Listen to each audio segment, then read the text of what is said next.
దానికి 300 కోట్ల పరిస్థితి ఏ రకంగా ఉందో మీకు తెలియదా?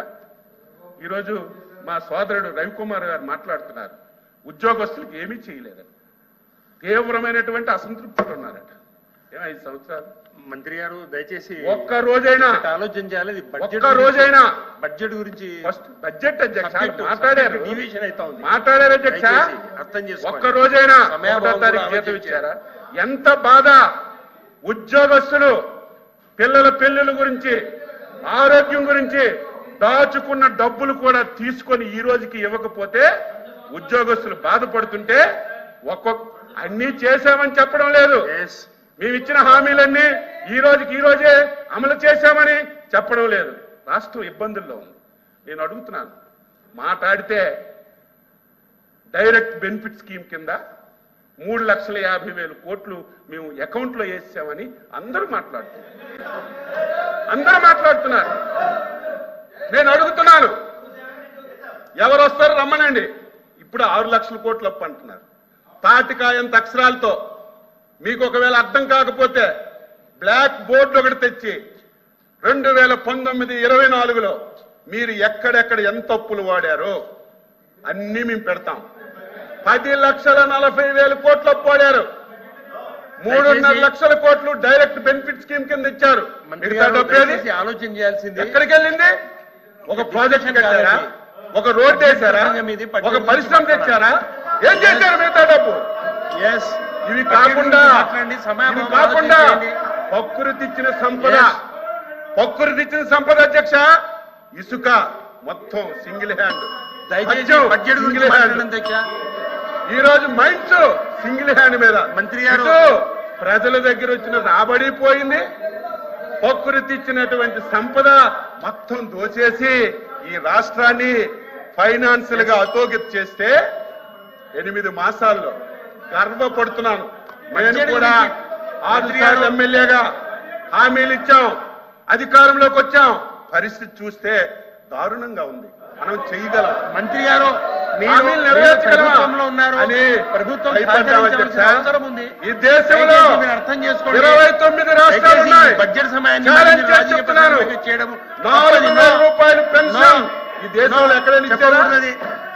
ఏ రాష్ట్రంలో ఇచ్చారా? హైయెస్ట్ 1,200. ఒక రాష్ట్రంలో 2,200 ఇస్తున్నారు. 4,000 రూపాయల పెన్షన్ 64 లక్షల మందికి 1వ తారీఖే ఇంటికిచ్చి పెన్షన్లు ఇస్తున్నాం.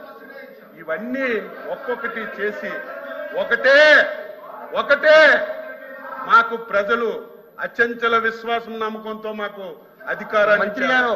ప్రజల విశ్వాసాన్ని నమ్మకాన్ని ఎక్కడా పోగొట్టుకోం. తప్పనిసరిగా ఎన్నికల్లో ఇచ్చిన ప్రతి హామీ నెరవేర్చిన తర్వాత మళ్ళీ ప్రజల దగ్గరికి వెళ్తాం. మా మీద విశ్వాసం నమ్మకం ఉంటే ఈ రాష్ట్రాన్ని బాగు చేస్తామని ఒక విశ్వాసం ఉంటే మళ్ళీ మాకు మంత్రి గారు చేస్తారు. ఆ విధానం ఏదో రాజకీయం గురించో విమర్శల గురించో మేము ఎప్పుడు మాట్లాడు. దయ ఉంచి ఎప్పటికైనా సరే గతంలో చేసిన తప్పులు మీరు తెలుసుకొని మీరంతా కూడా వ్యవహరిస్తే కొంతవరకైనా బాగుంటుందని చెప్పి వ్యక్తిగతంగా నేను సలహా ఇస్తున్నాను. ఇది ఎప్పుడు కూడా తాత్కాలిక భవనాలని ఎప్పుడు అనలేదు.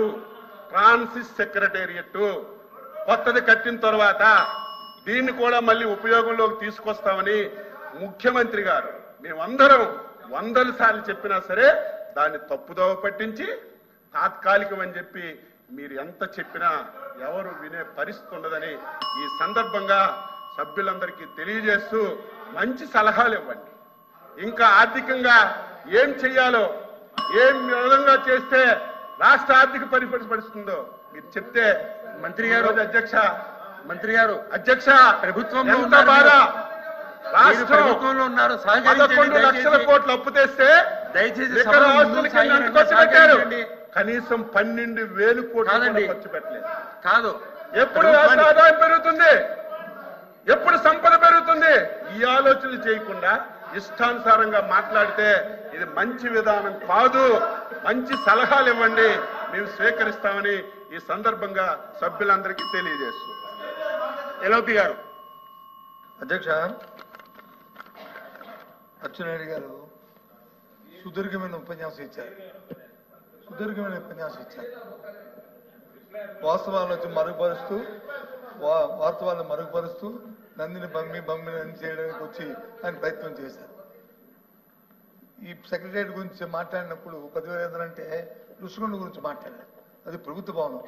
ఇప్పుడు ఆయన చెప్పారు కదా 26 స్క్వేర్ ఫుట్కి 26,000 అని చెప్పారు కదా. ఇప్పుడే చెప్పారు కదా. ఎవరు వాడుతాం వాడుకోకపోవడం చేతగా మీ చేతగా ప్రభుత్వం చేతకంటాను ప్రభుత్వం వినండి చెప్పింది వినండి అధ్యక్ష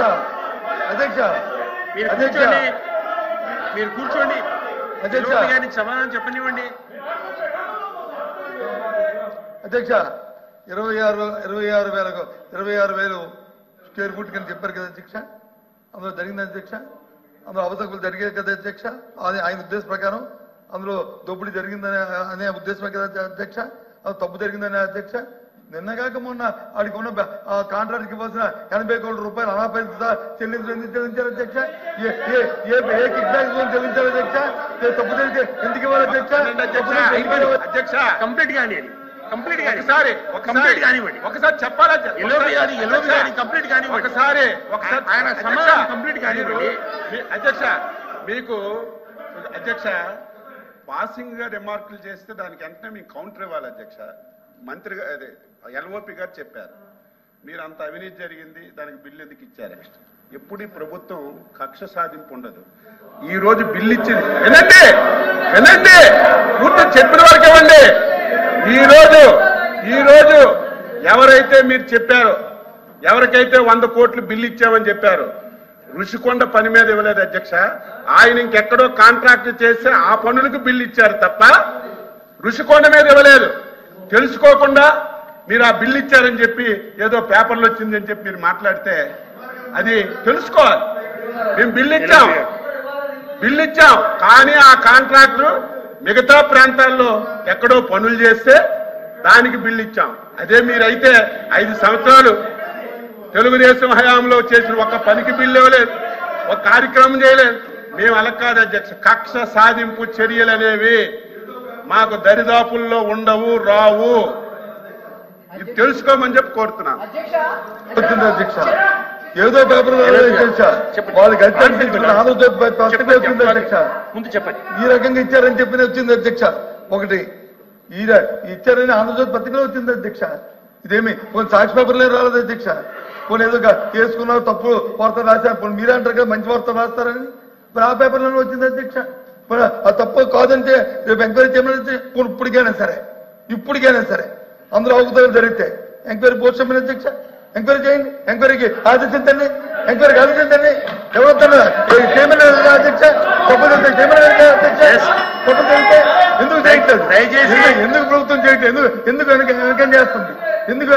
తప్పులు జరిగినప్పుడు ఎందుకు వెనకంజ చేస్తుంది?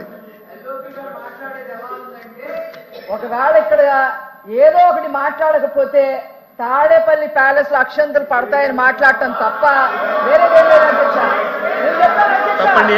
అధ్యక్ష నిజంగా ఋషికొండ ప్రభుత్వ భవనం అని అన్నారు అధ్యక్ష. కాదు ఋషికొండ ప్యాలెస్ ప్రభుత్వ భవనం అని చెప్పారు అధ్యక్ష. బాకీ డబ్బులు కూడా ఎందుకున్నాయి అధ్యక్ష? సరే ప్రభుత్వం మరి ప్రజావేదిక ప్రభుత్వ భవనం కాదా? ఎందుకు రంగాలో చూశారు? ప్రజావేదిక ప్రభుత్వ భవనం కాదా? మాట్లాడి అచ్చెన్నాయుడు గారు మాట్లాడిన దాంట్లో విధ్వంసాలు అనుకున్నప్పుడు మా సభ్యుడు ఏం చెప్పాడు, రే బాబు ఈ జరిగిన అంశాలన్నింటినీ కూడా చూమించి చెప్పాడు. ఏది విధ్వంసం అని చెప్పి అడిగాడు. మెడికల్ కాలేజీ కట్టడం విధ్వంసమా, పోర్టులు కట్టడం విధ్వంసమా, లేదు జట్టీలు కట్టడం విధ్వంసమా, లేదు నార్మల్ స్కూల్లో కట్టడం విధ్వంసమా? ఈ సందర్భాన్ని ఆయన పుట్టుకించారు తప్ప వ్యక్తిగతంగా ఆయన ఎవరిని విమర్శించేది? వ్యక్తిగతంగా విమర్శించారా? మీరు వ్యక్తిగతంగా విమర్శించారు. నా పేరు ఇస్తారు కాబట్టి చెప్పినప్పుడు చెప్పారు ఈ 10,500 అది 26,000. ఓకే, ఎంక్వైరీ చేయండి. అక్కడ తప్పు జరిగితే రుషికొండ కట్టడాల్లో కానీ తప్పు జరిగితే ఎంక్వైరీ చేయండి. ఎందుకు చంపుతున్నారు? ఏ కారణం ఏంటి? కాకుండా ఆవిడకి ఇవ్వడానికి లేదు ఏంటి? కాదు అధ్యక్ష, ఇంకో విషయం చెప్తాను. మాట తెప్పము మన తెప్పము ఇది మా సిద్ధాంతం అధ్యక్ష.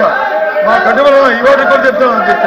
మేము ఏదైతే మాట చెప్పామో ఆ మాట మీద నిలబడి ఉన్నాం అధ్యక్ష. అందులో మరి ఇంకా వేరే మాట్లాడేది అధ్యక్ష.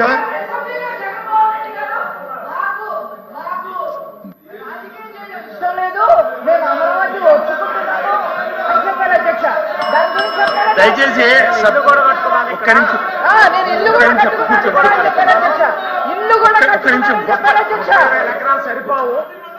ఒక్క నిమిషం దయచేసి సభ్యులందరికీ నేను విన్నవించుకునేది ఏమంటే బడ్జెట్ సమావేశాలు జరుగుతూ ఉన్నాయి. సభను మంత్రులు కానీ ఎవరన్నా కానీ తప్పుదో పట్టియొద్దని నా మనవి. సబ్జెక్టు డివియేషన్ అయి మీరు మాట్లాడాల్సిన అవసరం లేదు. సబ్జెక్టు మీద మాట్లాడితే బాగుంటుంది. మంత్రులు కానీ ఎవరన్నా కానీ దయచేసి కూర్చోండి చెప్పండి. బడ్జెట్ గురించే మాట్లాడండి దయచేసి. ఇది తాత్కాలిక భవనం అనలేదు, మేము ఎప్పుడు చెప్పలేదని చెప్పి అచ్చెన్నాయుడు గారు మళ్ళీ చెప్పారు. 2 సార్లు చెప్పారు. నిన్న కాక మొన్న 3-4 రోజుల కింద సెక్రటరీ టెండర్ పిలిచారు కదా అధ్యక్ష. మీరు మళ్ళీ మీ మాటల్లో చెప్పారు కదా అధ్యక్ష. ఫౌండేషన్ తీసామో ఫౌండేషన్ వచ్చి నీటిలో వచ్చి అది నానుతుందని చెప్పి వారి మాటలో చెప్పారు అధ్యక్ష. దేని క్లారిటీ తీసుకోమంటారు మమ్మల్ని? దేని క్లారిటీ తీసుకోమంటారు? ఇదే పర్మనెంటా అది పర్మనెంటా అది చెప్పండి అధ్యక్ష. మేము అడుగుతుంది ఆయన చెప్పిన మాటలు నేనేం మాట్లాడితే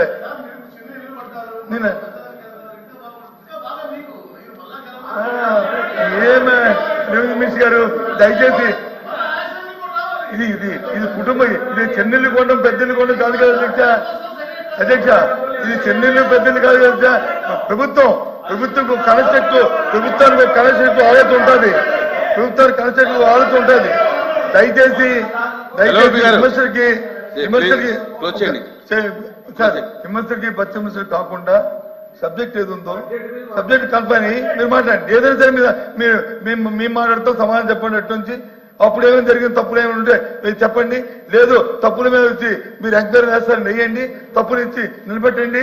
తప్పు చేశారుగో దీనికి తప్పు చేసి నిలబెట్టండి. We're ready we're base president మీరు రెడీ. మేము కాదు మేము అయ్యేద్దాంలోదే మేము వద్దంటే మానరే అవి చేయకుండా ఊరికే పాసింగ్ బురదల్లోని ప్రయత్నం మాత్రం తెలియదు కాదు. ప్రభుత్వంలో మీరు ఉన్నారు, మీ ప్రతి సర్వాకులు ఉన్నాయి, చేయండి ప్రజాస్వామ్యబద్ధంగా. ఎవరు వద్దన్నారు మిమ్మల్ని? కానీ ఊరికనే బురదల్లోకి రుషికొండలు అంత ముందు ఏముండేదండి? ఆ రుషికొండ పైన ఇది మన టూరిజం గెస్ట్ హౌస్ ఉండేదే కదా.